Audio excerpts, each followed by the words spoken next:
आजकल हर दिन अखबार और मीडिया में बच्चों की बढ़ती आत्महत्या की खबरें सामने आ रही हैं।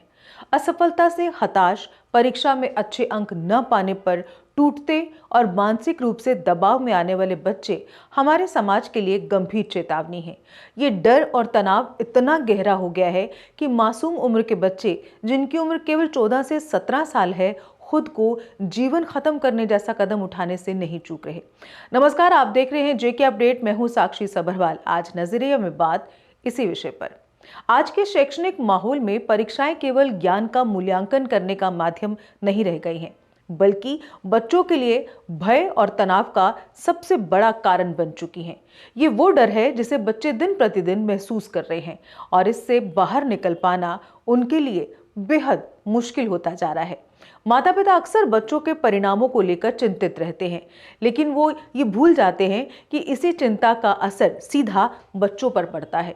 अच्छे अंक लाने की होड़, समाज में प्रतिस्पर्धा और अपने बच्चों की तुलना दूसरों से करना आम बात बन चुकी है। इस दबाव ने बच्चों के जीवन को अंकों की दौड़ तक सीमित कर दिया है। सबसे चिंताजनक पहलू ये है कि इस दबाव और असफलता के डर के कारण कई बच्चे मानसिक रूप से टूट जाते हैं। आज लोग इतनी जल्दी हार मानने लगे हैं कि आत्महत्या जैसा घातक कदम उठाने से भी नहीं चूक रहे। एक एग्जाम, एक रिजल्ट या एक असफल प्रयास जो है वो पूरे जीवन से बड़ा बना दिया गया है, जबकि असफलता तो सीखने की प्रक्रिया का हिस्सा होती है। ये बेहद चिंताजनक है कि समाज बच्चों को ये सिखाने में असफल हो रहा है कि गिरना गलत नहीं, बल्कि उठकर आगे बढ़ना ही असली जीत है। थोड़ी सी नाकामी बच्चों के आत्मविश्वास को पूरी तरह तोड़ देती है, क्योंकि उन्हें पहले ही ये विश्वास दिला दिया जाता है कि अगर वो सफल नहीं हुए तो वो बेकार हैं। असफलता से डर का ये माहौल बच्चों को मानसिक रूप से इतना कमजोर कर रहा है कि वो समस्याओं का सामना करने के बजाय उनसे भागने का रास्ता चुनने लगते हैं।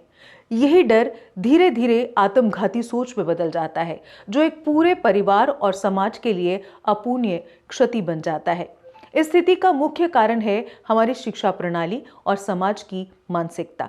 सिर्फ नंबर्स और रैंकिंग पर ध्यान देना, बच्चों की प्रतिभा और रुचियों को अनदेखा करना और हर असफलता को जीवन का अंत मान लेना, यही डर और चिंता पैदा करता है।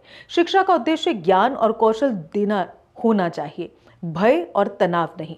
समाधान केवल स्कूलों और शिक्षकों के हाथ में नहीं है। माता पिता को भी अपने बच्चों की मानसिक स्थिति को समझना होगा और उन्हें यह भरोसा देना होगा कि सिर्फ उनके अंक नहीं, बल्कि उनके समग्र व्यक्तित्व से कीमती है। समाज को ये सीखना होगा कि हर बच्चा अलग होता है, हर किसी की सफलता की परिभाषा अलग होती है। अगर आज हमने ध्यान नहीं दिया तो आने वाली पीढ़ी के लिए परीक्षाएं सिर्फ शिक्षा का माध्यम नहीं, बल्कि जानलेवा भय बन जाएंगी। समय है कि हम शिक्षा प्रणाली और मानसिक स्वास्थ्य दोनों पर गंभीर ध्यान दें और बच्चों को सिर्फ नंबर्स और रिजल्ट की चिंता से नहीं, बल्कि सीखने और बढ़ने के अवसरों से जोड़ें। फिलहाल आज कार्यक्रम नजरिए में बस इतना ही। कल फिर से हाजिर होंगे एक नए विषय के साथ। तब तक आप देखते रहिए जेके अपडेट। मुझे दीजिए इजाजत। नमस्कार। जम्मू कश्मीर की खबरों के लिए जुड़े रहिए जेके अपडेट के साथ।